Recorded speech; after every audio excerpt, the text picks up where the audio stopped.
ठीक है। सी स्टूडेंट्स, आज हम स्टार्ट करेंगे फोटोसिंथेटिक पिगमेंट के बारे में पढ़ना। एक बेसिक से हम लेके चलेंगे कि फोटोसिंथेटिक पिगमेंट प्लांट में कितने तरीके के होते हैं। सबसे पहला और सबसे इंपॉर्टेंट पिगमेंट जो है वो है क्लोरोफिल ए। क्रोमैटोग्राम में जब हम इसका कलर देखते हैं तो इसका कलर जो है वो ब्राइट ग्रीन, इसका कलर मुझे क्रोमैटोग्राम में दिखाई देगा। दूसरा पिगमेंट जो हर प्लांट में प्रेजेंट होता है, this pigment is chlorophyll B. Chromatogram में क्लोरोफिल बी का कलर जो है वो मुझे येलोइश ग्रीन दिखाई देगा या फिर लीगली मुझे दिखाई देगा ब्लू ग्रीन रेंज। तीसरा पिगमेंट जो एक हायर प्लांट में प्रेजेंट होता है, दैट पिगमेंट इज ज़ैंथोफिल। और क्रोमैटोग्राम में ये जो ज़ैंथोफिल है ये हमें येलो कलर दिखाई देता है। तो अभी तक टोटल हमने फोटोसिंथेटिक पिगमेंट देख लिए 3 तरीके के, जिसमें से क्लोरोफिल ए है, क्लोरोफिल बी है और इसके अलावा है ज़ैंथोफिल। नाउ बात करेंगे चौथे पिगमेंट की। चौथा पिगमेंट इज कैरोटीन। क्रोमैटोग्राम में कैरोटीन का जब हम कलर देखेंगे तो इसका कलर येलो टू ऑरेंज हमारा रेंज होगा। तो ये 4 तरीके के पिगमेंट किसी भी हायर प्लांट में प्रेजेंट होंगे जो फोटोसिंथेसिस करने में प्लांट को हेल्प करेंगे। अब इन चारों पिगमेंट में से chlorophyll A is the main pigment और ये जो बाकी के 4 पिगमेंट, बाकी के 3 पिगमेंट बचे हैं, these pigment they are known as accessory pigment।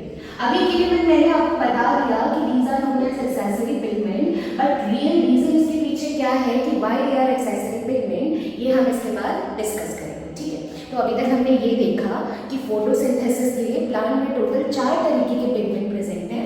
First is chlorophyll A, second is chlorophyll B, third is xanthophyll and fourth is carotene. अलग अलग कलर का ये हमें दिखाई दे रहे हैं सारे पिगमेंट। अब देखो नेक्स्ट हम डिस्कस करेंगे कि ये पिगमेंट अरेंज किस तरीके से है क्लोरोप्लास्ट में। ये बहुत बेसिक है कि पिगमेंट कहाँ प्रेजेंट होता है, तो ध्यान देना पिगमेंट जो है वो प्रेजेंट होता है क्लोरोप्लास्ट में। कैसे प्रेजेंट होता है ये हमने यहाँ पे थोड़ा सा फोकस करना है। अब देखो क्या है, पिगमेंट क्लोरोप्लास्ट में कभी भी अकेला नहीं होता, पिगमेंट हमेशा क्लस्टर की फॉर्म में होता है। ध्यान देना मैंने आपको क्या बताया, ये जो 4 पिगमेंट हमने पढ़े हैं these are present in the form of cluster. अब ये क्लस्टर में कैसे प्रेजेंट होंगे, देखो इस क्लस्टर में एक मॉलिक्यूल होगा क्लोरोफिल ए का, मल्टीपल मॉलिक्यूल होंगे क्लोरोफिल बी के, ऐसे ही मल्टीपल मॉलिक्यूल यहाँ पे होंगे ज़ैंथोफिल के और कैरोटीनॉइड के। इस तरीके से बहुत सारे कैरोटीनॉइड, बहुत सारे ज़ैंथोफिल, बहुत सारे क्लोरोफिल। तो ध्यान देना पिगमेंट जो है वो एक क्लस्टर हमारा बनाता है। इस क्लस्टर में क्लोरोफिल ए का तो एक ही मॉलिक्यूल है और बाकी मॉलिक्यूल्स है क्लोरोफिल बी, ज़ैंथोफिल और कैरोटीनॉइड्स के। अब देखो ध्यान दो, क्लोरोफिल ए का ये जो सिंगल मॉलिक्यूल है, इस सिंगल मॉलिक्यूल को हम नाम देंगे रिएक्शन सेंटर। हमने इसे नाम दिया है रिएक्शन सेंटर। और ये जो बाकी के बचे पिगमेंट का यहाँ पे मेरा ग्रुप बना है, इस ग्रुप को हम नाम देते हैं LHC, that is light harvesting complex, और इस ग्रुप को हम नाम देंगे एंटेना मॉलिक्यूल्स। तो दो तरीके से अरेंजमेंट यहाँ पे पिगमेंट का हमारा प्रेजेंट है। पिगमेंट क्लस्टर की फॉर्म में अरेंज है जिसमें क्लोरोफिल ए का सिंगल मॉलिक्यूल है जिसे नाम दे दिया reaction centre, chlorophyll B, xanthophyll और कैरोटीनॉइड के मल्टीपल मॉलिक्यूल हैं जिन्हें नाम दिया एंटेना मॉलिक्यूल या फिर हमने इसे नाम दिया लाइट हार्वेस्टिंग कॉम्प्लेक्स। अब देखो ये जो पिगमेंट मेरे प्रेजेंट हैं ये पिगमेंट कभी भी अकेले नहीं होते। इन सारे पिगमेंट के बीच में मुझे प्रोटीन्स दिखाई देते हैं। ये सब यहाँ पे बीच में खाली स्पेस आपको देखने में लग रहा होगा, बट एक्चुअली में यहाँ पे कोई एम्प्टी स्पेस नहीं है। इस स्पेस में क्या प्रेजेंट है, प्रोटीन प्रेजेंट है। अब देखो ध्यान देना, समझना। अब ये पूरा मेरा जो पिगमेंट का सिस्टम बना है ये काम क्या करेगा, लाइट एनर्जी आएगी और ये लाइट एनर्जी जो है वो पड़ेगी एंटेना मॉलिक्यूल्स पे। एंटेना मॉलिक्यूल इस लाइट एनर्जी को ट्रैप करेंगे और इस लाइट एनर्जी को ट्रांसफर करेंगे रिएक्शन सेंटर को।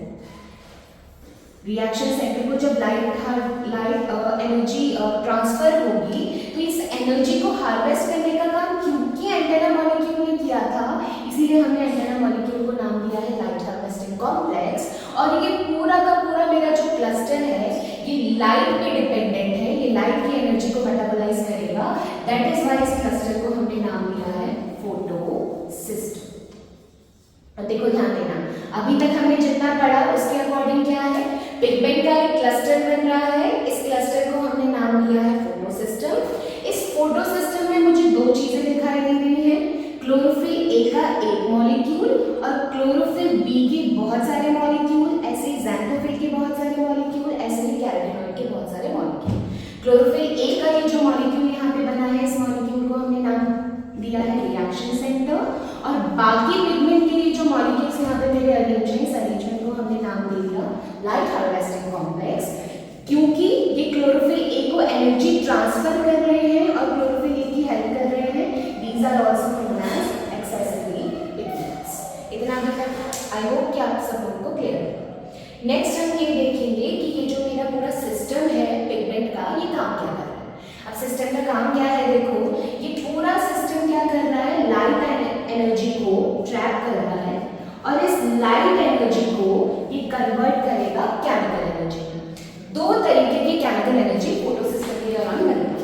सबसे पहली केमिकल एनर्जी है एटीपी और दूसरी केमिकल एनर्जी है NADPH2। तो ध्यान देना, ये जो मेरा पूरा फोटोसिस्टम है, इसका काम है लाइट एनर्जी को ट्रैप करना और इस लाइट एनर्जी को कन्वर्ट करना केमिकल एनर्जी में। दो तरीके की केमिकल एनर्जी यहाँ पर सिंथेसाइज हो रही है, एटीपी और NADPH2। अब देखो ध्यान देना, द क्वेश्चन इज कि ये जो केमिकल एनर्जी हम बोल रहे हैं कि एटीपी और NADPH2 बनता है, ये कैसे बनता है और इस रिएक्शन को हम क्या नाम देते हैं, तो ये सारी चीजें हमने यहाँ पे डिस्कस करनी है। देखो मैंने आपको ये बताया कि लाइट एनर्जी जो है वो कन्वर्ट हो रही है केमिकल एनर्जी में। कैसे कन्वर्ट हो रही है केमिकल एनर्जी में, ये हम देखेंगे। अब देखो एक मॉलिक्यूल होगा जिसका नाम है एडिनोसिन डाइफॉस्फेट। इस एडिनोसिन डाइफॉस्फेट के साथ जुड़ेगा इनऑर्गेनिक फॉस्फेट और बनेगा एटीपी। दूसरा एक मॉलिक्यूल होता है जिसका नाम है NAD+। इस NAD+ के साथ इनऑर्गेनिक फॉस्फेट जुड़ता है, हाइड्रोजन के दो एटम्स जुड़ते हैं, तब जाके बनता है दूसरी एनर्जी जिसका नाम है NADPH।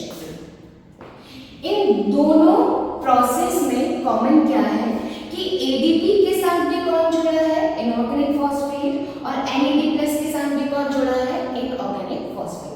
अब केमिस्ट्री में जब भी इनऑर्गेनिक फॉस्फेट का एडिशन किसी केमिकल रिएक्शन में हो रहा है, तो इस तरीके की केमिकल रिएक्शन को हम नाम देंगे फॉस्फोराइलेशन। इस प्रोसेस को हमने नाम दे दिया फॉस्फोराइलेशन। अब ये फॉस्फोराइलेशन क्योंकि लाइट की प्रेजेंस में हुआ है, हम इसे बोल देंगे फोटोफॉस्फोराइलेशन। तो जो हम पिगमेंट का फंक्शन बोल रहे हैं कि इसका फंक्शन क्या है, लाइट एनर्जी को कन्वर्ट करना केमिकल एनर्जी में, तो the conversion of light energy into chemical energy is known as photophosphorylation. अब फोटोसिस्टम की वजह से दो तरीके का फोटोफॉस्फोराइलेशन होता है। सबसे पहला फोटोफॉस्फोराइलेशन है नॉन साइक्लिक फोटोफॉस्फोराइलेशन और दूसरा फोटोफॉस्फोराइलेशन है, इसे हम नाम देते हैं साइक्लिक फोटोफॉस्फोराइलेशन। सबसे पहले हम डिस्कस करेंगे नॉन साइक्लिक फोटोफॉस्फोराइलेशन। देखो अभी तक हमने डिस्कस किया था कि ये जो लाइट एनर्जी है, ये लाइट एनर्जी कन्वर्ट हो रही है केमिकल एनर्जी में, और केमिकल एनर्जी में कन्वर्जन को हमने एक पर्टिकुलर नाम दे दिया, इस प्रोसेस को हमने इसे बोला फोटोफॉस्फोराइलेशन। देन हमने डिस्कस किया था कि फोटोफॉस्फोराइलेशन जो है वो दो तरीके का है, साइक्लिक और नॉन साइक्लिक। इतना हमने एक ओवरव्यू भी देख लिया। अब देखो क्या है, जब मैं फोटो सिस्टम की बात कर रही हूँ तो फोटो सिस्टम टोटल दो तरीके का होता है। सबसे पहला है PS1, दूसरा है PS2। अब देखो हमने 1 और 2 नाम क्यों दिया, इसलिए नहीं कि 1 पहले काम करता है 2 बाद में काम करता है, नहीं, फर्स्ट पहले डिस्कवर हुआ था इसीलिए हमने इसे नाम दिया PS1। ये थोड़ा सा बाद में डिस्कवर हुआ था इसीलिए हमने इसे नाम दिया PS2। अब देखो ध्यान दो, दोनों में डिफरेंस क्या है? ये भी फोटो सिस्टम है, ये भी फोटो सिस्टम है। ये भी लाइट एनर्जी को ट्रैप करके केमिकल एनर्जी में कन्वर्ट कर रहा है, ये भी लाइट एनर्जी को ट्रैप करके केमिकल एनर्जी में कन्वर्ट कर रहा है। पर दोनों में डिफरेंस क्या है? डिफरेंस होता है रिएक्शन सेंटर का। रिएक्शन सेंटर का डिफरेंस मतलब PS1 में जो क्लोरोफिल A है ये एब्जॉर्ब करता है 700 नैनोमीटर की लाइट। अब क्योंकि 700 नैनोमीटर की लाइट एब्जॉर्ब कर रहा है, इस रिएक्शन सेंटर को हम नाम दे देंगे P700। ऐसे ही जब मैं PS2 के रिएक्शन सेंटर को देखूंगी तो इसका जो क्लोरोफिल A है ये एब्जॉर्ब करता है 680 नैनोमीटर की लाइट। अब क्योंकि 680 नैनोमीटर की लाइट ये एब्जॉर्ब करता है, हम इसे नाम दे देंगे P680। नेक्स्ट, जब मैं इसका लाइट हार्वेस्टिंग कॉम्प्लेक्स या फिर एंटेना मॉलिक्यूल देखूंगी तो लाइट हार्वेस्टिंग कॉम्प्लेक्स में क्लोरोफिल B होगा, ज़ैंथोफिल होगा, कैरोटीनॉइड होगा और एसोसिएटेड प्रोटीन्स होंगे। PS2 का जब मैं लाइट हार्वेस्टिंग कॉम्प्लेक्स देखूंगी तो यहाँ पे भी क्लोरोफिल B होगा, ज़ैंथोफिल होगा, कैरोटीनॉइड होगा और असिस्टेड प्रोटीन्स होंगे। तो देखो डिफरेंस कोई बहुत ज्यादा नहीं है, डिफरेंस बस इतना है कि PS1 का रिएक्शन सेंटर 700 नैनोमीटर की लाइट एब्जॉर्ब कर रहा है और PS2 का रिएक्शन सेंटर 680 नैनोमीटर की लाइट एब्जॉर्ब कर रहा है। अब जब मैं इनकी लोकेशन की बात करूंगी तो मुझे इतना पता है कि ये क्लोरोप्लास्ट में है, पर क्लोरोप्लास्ट में कहाँ पे है ये हमें ध्यान में देना है।